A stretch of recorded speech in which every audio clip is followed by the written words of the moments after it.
Tom was not important to anyone on Outpost 12. He was just the janitor. His job was to clean the floors, empty the trash bins, and make sure the halls smelled fresh. People barely noticed him. Some called him Earth Dust as a joke. Because he came from a forgotten farming town on Earth, Tom never got angry. He just smiled and kept working. He liked quiet. He liked routine. Outpost 12 was a mining station floating near a dead planet. Miners came and went. Traders stopped by. Engineers fixed machines. Tom cleaned after them all. Every day was the same. He would wake up early, eat a plain breakfast, and take his cleaning cart through the long metal halls. Sometimes he hummed old Earth songs to himself. No one cared. One day, a small quake shook the station. Lights flickered. Dust fell from the ceiling. Alarms beeped, then stopped. The miners grumbled. But the system stayed online, so they kept working. Tom was mopping near Cargo Bay 4 when he heard a deep sound from below. It was like a whisper mixed with a drum. He paused. No one else seemed to hear it. He followed the sound. It came from a maintenance tunnel. He knew this part of the station well, but something felt strange. A thin line of dust had fallen across the floor, pointing toward a sealed wall. Tom leaned closer. The wall had a small crack, and faint light was glowing from behind it. He touched the metal. Warm. Tom looked around. No one was watching. He checked his tool belt and found a small pry bar.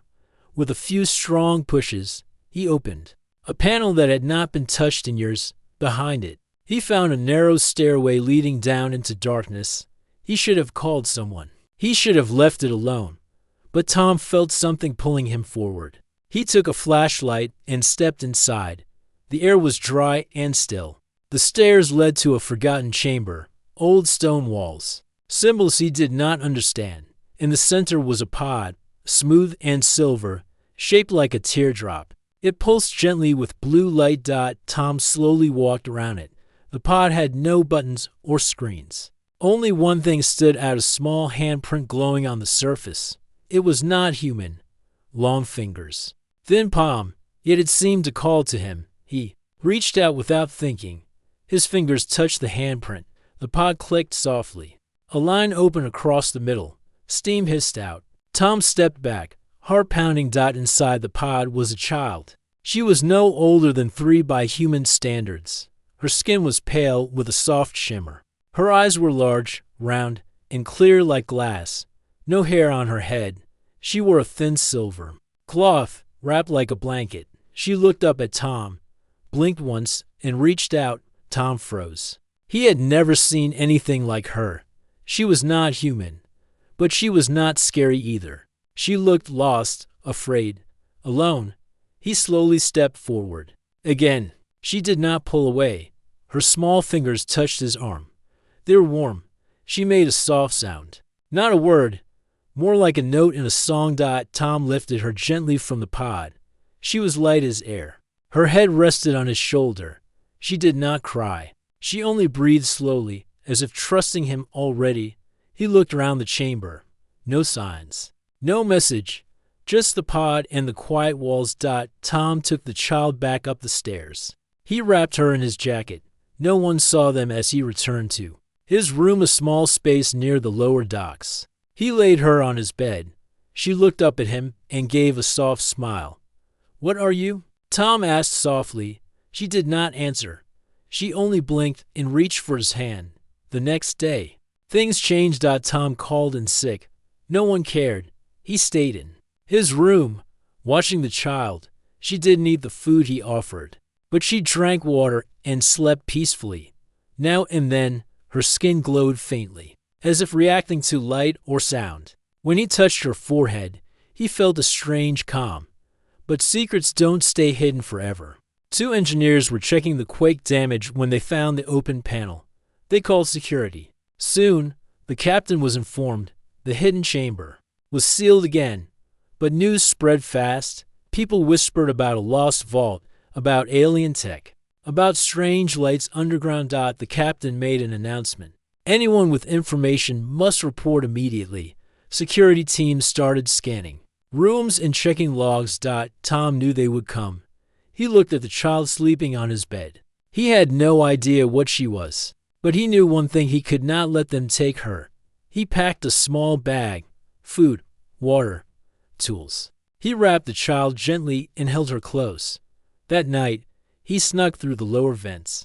He used paths only janitors knew. He reached the emergency hangar, where escape pods were kept. Most were locked, but Tom had access. No one ever thought the janitor needed high clearance, but he cleaned every part of the ship. He knew every system. He placed the child in the seat. She looked up at him, eyes calm, as if she trusted everything would be fine. "I don't know where we're going," Tom said softly, "but we're going together." He pressed the launch button. The pod shot into the stars. Inside the command center, alarms rang.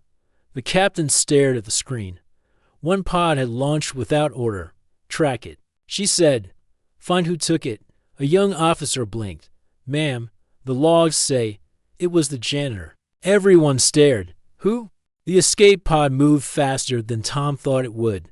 The small ship was built for emergencies. Not long trips, but it could hold enough supplies for a few days. Tom sat with the child in his arms, watching the stars outside the thick glass. The child was quiet. Sometimes she blinked slowly. Sometimes her skin shimmered softly in the dark. Tom still did not know her name. He tried calling her Minna, a simple name that came to his mind from a book he once read. She did not respond to it the way a human child might, but the name seemed to fit her gentle presence. Outside the pod, the stars stretched in long lines. Tom's thoughts raced. Why was she in the pod? Who put her there? Why did the station want to take her away? He had no answers. The pod's small computer beeped softly. A voice spoke. It was calm and low, almost like a song. "Warning. A known life form detected. Proceed with caution." Tom looked at Minna. She blinked at the screen with those wide glass eyes. Suddenly, a soft blue light spread from her body. The pod's warning stopped. Tom touched her hair gently. "Don't be scared. I will keep you safe." The child's eyes locked with his. In that moment, Tom felt a strange bond. Not like a man and a child, but like two souls who had found each other in the vast emptiness of space. The pod shook suddenly. Tom gripped the small chair's armrest, entering unknown atmosphere. The computer said. The pod dropped like a leaf, faster and faster, then slowed as it entered the thin air of a red planet. The surface below was rocky and dry. Tom had no idea where they were. The pod landed roughly, but safe in a valley surrounded by tall, sharp hills. Tom opened the pod door. Cold wind blew in. He lifted Minna carefully. The air smelled sharp and fresh. He looked around. No sign of people, no buildings, only red dust and stone dots. Suddenly, footsteps echoed behind them. Tom turned quickly. A group of tall figures in golden armor stood at the edge of the valley. Their faces were hidden by helmets shaped like flames. Their eyes shone with calm strength. One stepped forward. She was taller than the others. Her hair was bright red, wild like fire. She carried a long sword on her back and a shield on her arm. "Who are you?" she asked, voice strong but not cruel. Tom swallowed. "My name is Tom. I found this child on Outpost 12. They wanted to take her, but I could not let them." The woman looked at Minna. The child's skin glowed softly in the red light. The woman's eyes widened, then narrowed with thought. "You carry the starborn seed," she said. "She is the child of the lost stars. Many want her gone. Many want her safe. Why do you protect her?" Tom looked at the child on his arm. "Because no one should be alone. Because she is not just a secret. She is life. She is hope." The warrior lowered her sword slowly. "I am Vera, Queen of the Ash Blades. We protect the children of the stars. You are brave to come here." Tom was still surprised. "Queen?" Vera smiled. "I fight to keep my people free. I see you are not a warrior, but you have courage. That counts more than strength." She motioned to the others. "Come with us. You and the child will be safe here." Tom hesitated but nodded. He had nowhere else to go. They walked toward a large fortress built into the red cliffs. The walls were carved from stone, sharp and tall like teeth. Flags flew with a symbol of a burning sword crossed with a star. Inside, Tom saw a city full of people who looked tough but kind. Children played near fires. Traders spoke in many languages. Soldiers polished armor and trained in the open courts. Vera took Tom and Minna to a quiet room. A soft bed and warm light waited. Rest, she said. You are safe for now. Tom watched Minna. She smiled and reached for Vera's hand. The queen laughed softly and lifted the child into her arms. Tom felt a strange feeling in his chest. He had never felt like this before. He felt hope. Like maybe, just maybe, things could be different now. Days passed.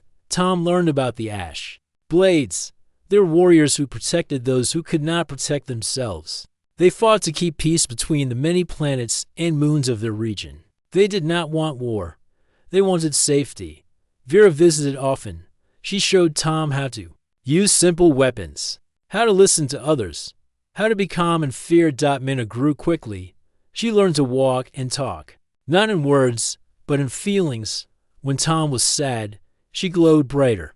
When Vera was tired, Minna touched her arm and the queen smiled with new energy. One evening, Tom stood on the fortress wall, looking at the stars. Vera joined him. Why did you protect her? She asked. Tom smiled. Because no one should be alone in this big universe. Because sometimes a nobody can do something big. Vera nodded. You are more than you think. Suddenly, alarms rang. The fortress shook. Vera's eyes sharpened. They have found us. Tom grabbed Minna close. Who? He asked. Enemies, Vera said. But we will fight, together. Tom's heart pounded. He was just a janitor from a forgotten place. But now, he was part of something bigger. He was a father. He was a protector. He looked at Minna's glass eyes and saw the future waiting for them both. The fortress trembled under the pounding drums of distant war. Tom held Minna tightly as Vera, the queen with fire hair, stood on the great stone wall overlooking the valley.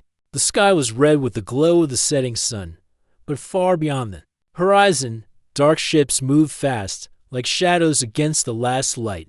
They were coming for the child. Vera's eyes burned with fierce calm.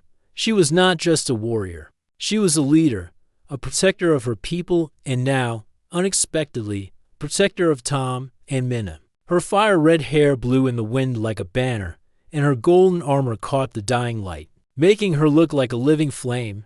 Tom felt small. Beside her, he was just a janitor, a man from a forgotten planet with no special skills.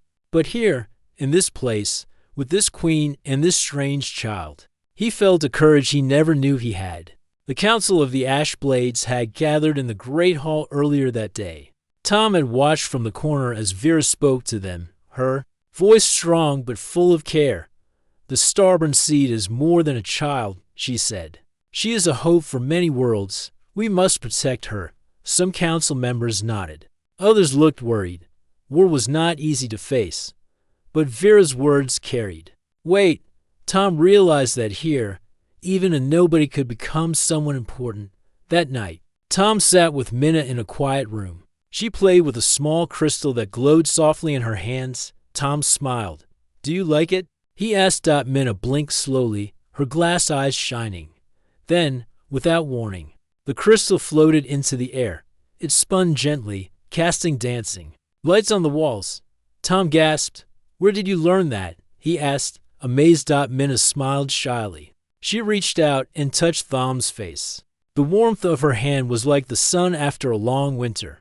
Tom felt a calm he could not explain. Suddenly, the door opened. Vera stepped in, her face serious but kind. The enemy ships will arrive by dawn, she said. We must prepare. Tom looked at her. I want to help. Vera smiled softly. You already help more than you know. The queen led Tom to the training grounds outside the fortress.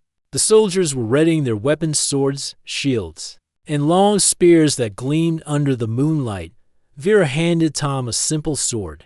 Hold it like this, she said, not to fight, but to protect. Tom was clumsy at first. The sword felt heavy in his hands. But Vera was patient. She showed him how to stand firm, how to move with calm strength. War is not only about fighting, she told him.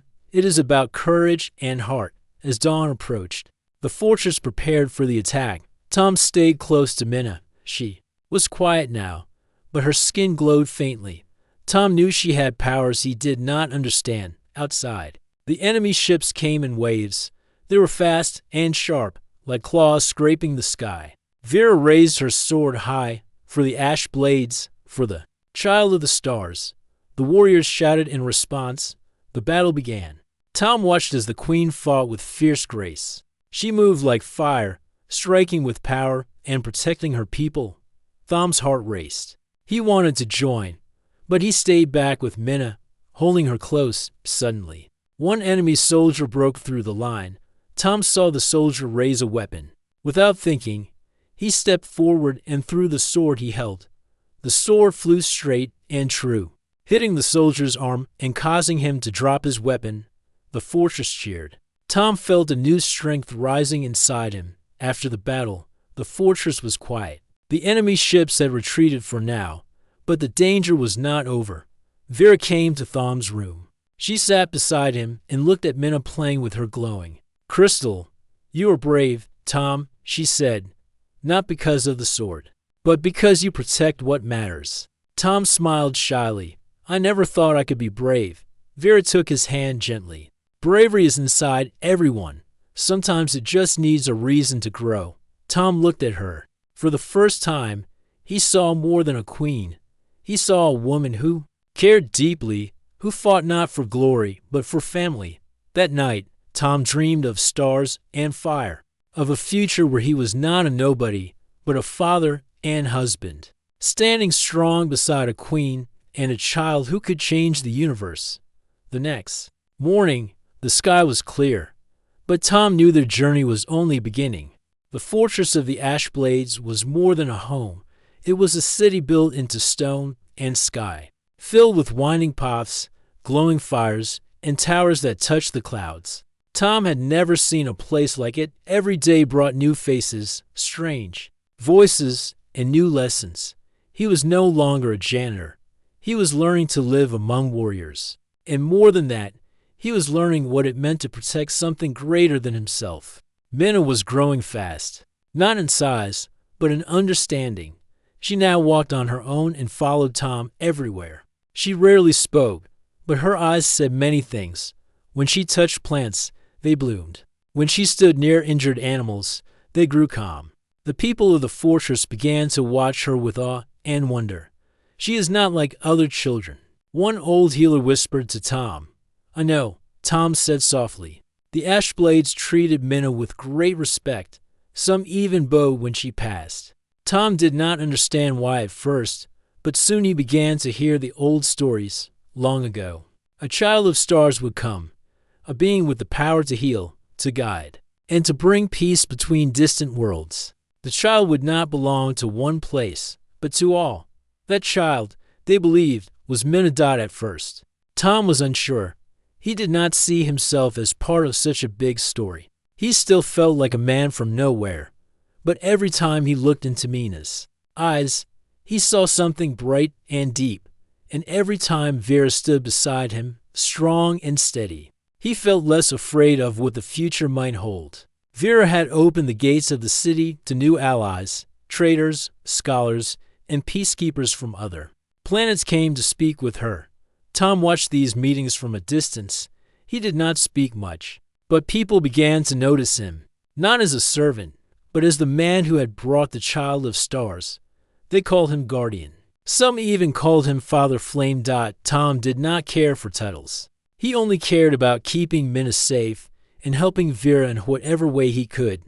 One evening, Vera led Tom through a narrow passage deep within the cliffs. Torches lit the stone walls, and the air smelled of smoke and old metal. Where are we going? Tom asked. To the heart of our city, Vera said. There's something you must see. They reached a round chamber hidden beneath the fortress. It was quiet. In the center stood a large crystal, clear as ice, floating above a stone base. Symbols glowed faintly on the floor. Vera stepped closer. This is the Sky Stone. It remembers everything. Our history, our hopes, even our fears. Few are allowed to see it. Tom stared in wonder. Why show me? Vera looked at him with calm eyes. Because you are part of our story now, and stories must be shared, not hidden. As they stood together, the crystal glowed brighter.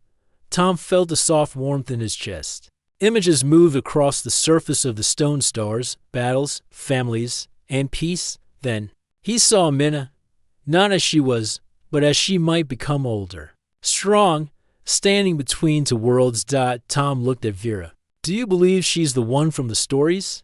I believe she is something special, Vera said. But her future is not written. What matters is what we teach her now. From that day, Tom trained harder. He learned more about the city and its people. He helped in the gardens. He read from the ancient books. And he taught Minna simple things: how to care for others, how to listen, how to laugh. The people grew to love Tom too. They saw his quiet strength. He did not seek praise, but he offered help to anyone in need. He repaired broken tools, comforted crying children, and always made time to walk with Minna through the markets and halls. But not all hearts were kind. In the shadows of the city, some whispered that Tom did not belong, that an outsider should not walk beside their queen or raise a child of power. A few began to watch him closely. One name came up often in the whispers: Darren, a commander who had once hoped to lead the Ash Blades before Vera became queen. One morning, Vera found a strange mark carved near the gates, a broken star, a symbol of betrayal. She showed it to Tom. It's a warning, she said. Do you think it's Darren? Tom asked. I don't know, she replied. But we must be careful. There are still those who fear change. Tom understood. He had lived a life where people judged him without knowing him. But here, in this city, he had found a new path. He would not let fear take it away. That night, Tom sat by the fire with Minna asleep in his arms. Vera joined him, bringing warm bread and tea. She trusts you more than anyone, Vera said. Watching the child, I don't know why, Tom replied. I'm no hero. You don't need to be a hero. She said softly, you just need to love her, and you do. Tom looked into the flames. I never had a family of my own. Not really. But now, I feel like I belong. Vera reached for his hand. You do belong. Here, with us. In the quiet, the stars turned above the fortress and deep in the city. Behind stone walls and glowing crystals, secrets waited. But Tom no longer walked in fear. He had found something worth holding onto, and he would not let it go. The air over the Red Valley was quiet, but Vera knew something was wrong. She stood on the upper wall of the fortress, looking across the stone plains with sharp eyes. The sun was rising slowly, casting long shadows. Behind her, Tom and Minna sat near the garden steps, where the little girl was playing with smooth white stones, arranging them in circles and stars. The days had been peaceful. The city was stronger than ever. People worked together. The market was full, and visitors from nearby moons had come to learn about the Ash Blades. The outer planets, once distant and unsure, had started talking about peace. Tom was proud to be part of this change. But peace, like glass, can crack with a single strike. That morning, a small ship landed at the outer gate. It was painted black, with no flag. Inside, there were 3 messengers from the Central System's, tall men dressed in dark blue. Their faces were serious, and their leader spoke with slow, careful words. We bring a message from the High Council. He said, the child you protect must be handed over. Vera did not move. She is under my protection. She has done no wrong. She is not yours to protect, the man said. She is a danger to balance, a weapon if left unchecked. She is a child, Vera replied. A child who heals, who learns, who loves. The man stepped closer. This is your last chance. If the girl is not given to us, the pact will break, and we will not come in peace again. Vera's voice was calm. Then peace never truly existed. The messengers left with no farewell. As their ship rose into the sky, the people of the city gathered. They had heard the news. The warning had been clear. War would return. Inside the council chamber, the Ashblade leaders met. Tom stood behind Vera, holding Minna close. She rested, her head on his shoulder, unaware of the storm building outside. Some leaders were afraid. They remembered the last war, the destruction it caused, the lives it cost. We are strong, Vera said, but we must be wise. The girl stays with us. She is not a weapon. She is hope. Tom raised his voice for the first time. They are afraid of what they don't understand. That doesn't make them right. A few nodded. Others stayed silent later. As the city prepared defenses, Vera and Tom stood alone in the watchtower. The wind was cold. They won't stop, Tom said. No, Vera agreed. But neither will we. Tom looked at her. Why do they fear her so much? Because she can change things, Vera said. And power does not like change. That evening, a scout returned from the hills. His voice was shaking. 3 villages have burned. He said they were looking for her. They asked for the girl. When the villagers said she wasn't there, they destroyed everything. Tom felt sick. How could they do that? They fear what she might become, Vera said softly. They want to end the future before it begins. The people of the fortress gathered in silence. The fires from the destroyed villages could be seen far off, small dots of red in the night. Tom stood before the crowd, with Minna by his side. He was not used to speaking, but this time, he did not wait for someone else. I was once a man no one saw, he said. I cleaned floors. I lived alone. But then I found this child. I didn't know who she was. I just knew she needed someone. I became that someone. He looked at the crowd. I don't have royal blood. I don't know how to fight like the ash blades. But I know this: what they fear is not a weapon. It's love. It's the bond between people who care. They fear what we are building here. The crowd was quiet. Then someone clapped, then another. Soon, the sound filled the night air. The next day, Vera made her decision. She would ride to the capital moon with a small group, not to surrender, but to speak. She would face the council herself and demand peace. Tom wanted to go with her, but she shook her head. Stay with Minna, she said. You are her strength. Before leaving, Vera looked at Tom. Her eyes were softer now, the fire still there, but warmer. You have changed me, she said. And you changed me, Tom replied. Vera placed a hand over Minna's small one. Take care of her. I will, Tom promised. The queen rode out at dawn. Her golden armor shone in the light, and the people lined the road to watch her go. Tom returned to the garden steps with Minna. She sat beside him, her small fingers tracing lines in the dirt. The day passed slowly. That night, as stars filled the sky, Tom held Minna in his arms. She looked up and pointed. A single star moved quickly across the sky, brighter than the others. What is it? Tom asked softly. Minna did not speak, but in her eyes, Tom saw something deep, as if she felt something far away. Tom watched the star until it vanished over the mountains. He hoped Vera would return soon. But deep down, he knew the world was changing again, and the real battle had only begun. The sun rose slowly over the fortress of the ash blades. Its light touched the towers, the stone walls, and the quiet courtyards below. Tom stood at the edge of the garden, holding Minna's hand. It had been 5 days since Vera left for the capital moon. No message had come, no signal, only silence. Minna stayed close to Tom. She no longer smiled as much. She spent long hours sitting beside the stone pond, watching the water ripple. Sometimes she hummed a soft tune that Tom had never heard before. It sounded sad, like a memory. Too old for words, the city was tense. People whispered in corners. Scouts returned with dark news. Small villages were falling under control of the council forces. Trade routes had closed. The skies were watched day and night. It was not war yet, but everyone could feel it coming. Then one evening, a ship appeared over the far hill. It flew the colors of the capital moon. A message followed. Vera had been captured. She had entered the central court to speak with the High Council. She had gone peacefully, with no army, only her voice and her honor. But they had not listened. They had taken her into custody and declared her a traitor. They claimed she was hiding a threat to galactic peace. The people of the fortress gathered in shock. Tom stood among them, holding Minna in his arms. His face was pale, but his eyes were clear. He stepped forward.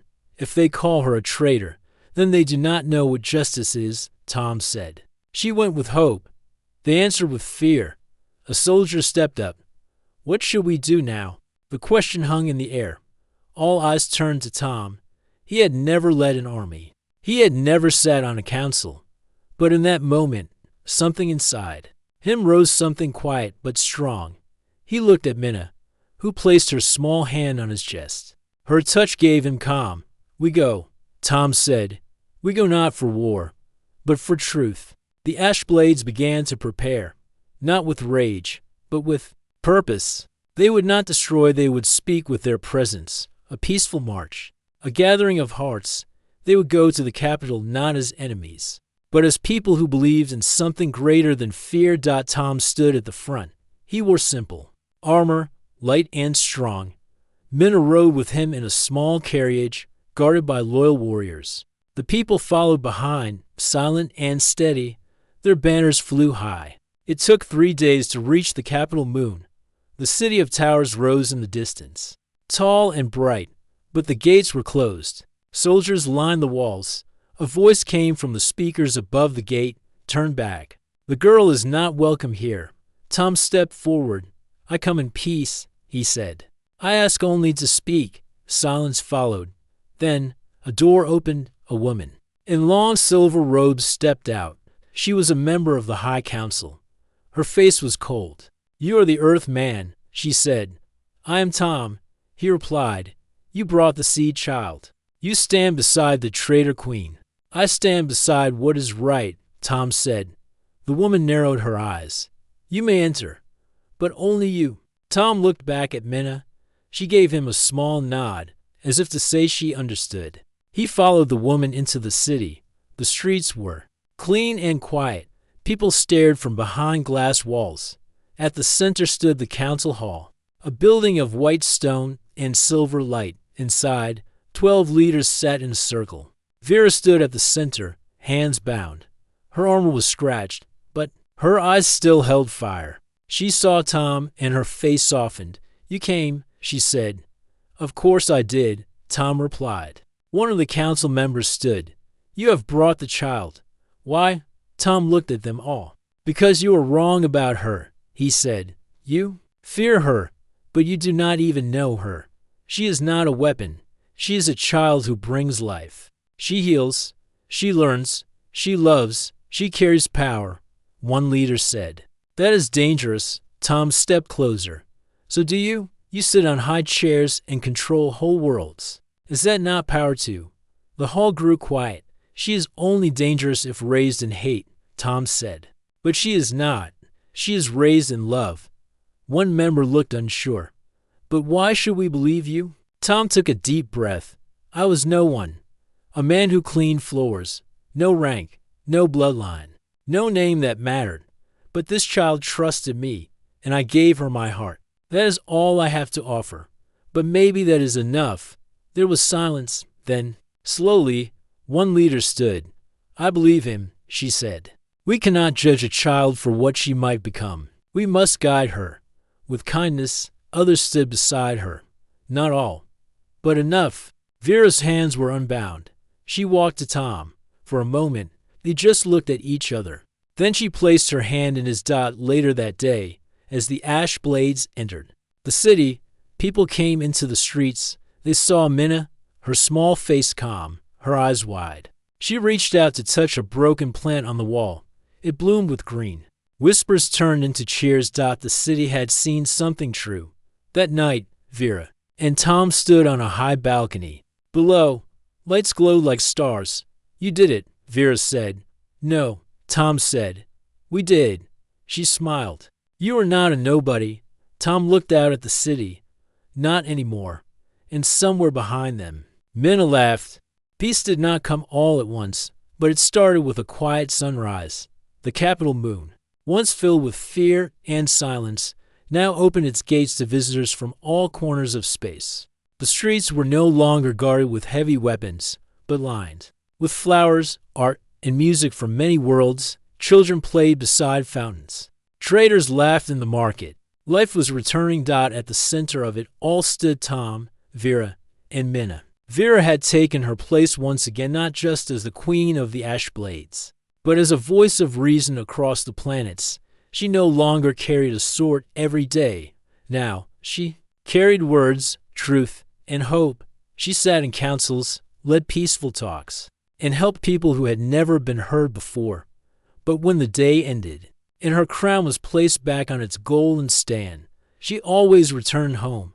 Home was now a quiet house near the cliffs, not too big, not too rich. A garden in the front, filled with soft green plants that Minna had helped grow. Behind the house, stars could be seen clearly, and the night breeze always smelled like distant rain. Minna had become more than a symbol. She had grown into a child who brought joy to all. Wherever she went, people smiled. She could not speak many words, but she spoke with her actions. Her touch still calmed, her presence still healed. She drew pictures that told stories from dreams. She listened better than most grown people ever did. She called Tom Papa one morning while sitting under the sun. Tom froze when he heard it. He had never asked for that name. He had never told her what to call him. But she said it so clearly, with a soft smile on her face. He pulled her close and held her for a long time. Too many. Tom was a hero now. People came to him for advice. They asked him to speak at events. Children drew his picture beside Vera and Minna. He never got used to it. He always said the same thing. I didn't do anything great. I just didn't walk away. But everyone knew the truth. Without Tom, the child would have been lost. The queen would have stood alone. The fire of peace might have never started burning. Still, Tom stayed simple. He worked in the garden. He fixed broken tools. He played with Minna in the fields. He walked with Vera through the city on quiet days, listening more than he spoke. One day, a small ship arrived. Inside were two old miners from Outpost 12. Tom recognized them right away. Is that really you? One asked. You were the janitor. I still clean things sometimes, Tom said with a smile. The miners looked around, amazed at the beauty of the place. They had heard the stories, but seeing it with their own eyes was different. You found something big, didn't you? The other miner asked. Tom shook his head. I found someone small. That was enough. They laughed, sat with Tom for tea, and talked about old days. Before they left, one of them looked at Minna and whispered, She's the future, isn't she? Tom nodded. Yes, but she's also the present, and she's loved over time. Schools open across the moons, built in the name of peace and understanding. The first one was named after Minna. It welcomed children of all kinds, human, alien, hybrid, and more. No one was turned away. The motto was simple, every heart matters. Vera helped write the new pacts between planets. These pacts were not about power, but about kindness, sharing, and fairness. She stood in the center of a grand hall, holding Tom's hand, with Minna at her side. As she signed the new agreement, when asked why she trusted Tom so deeply, she answered in front of thousands, because he did what leaders sometimes forget to do. He listened, he cared, he stayed. One quiet night, after a long day of meetings and celebrations, Tom sat outside under the stars. Minna was asleep. Vera joined him, bringing warm tea. I used to think I would never rest, she said.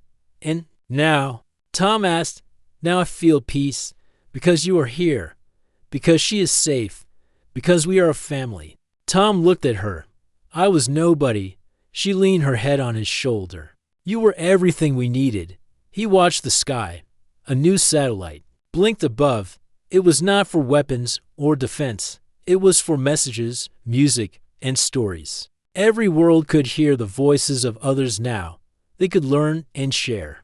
Minna had drawn the design for its flag, 3 stars, a hand, and a small heart. Tom smiled. Years passed. Minna grew older. Not fast, but steady. Her powers became clear. But she always stayed gentle. Vera's name became legend. Tom's name too.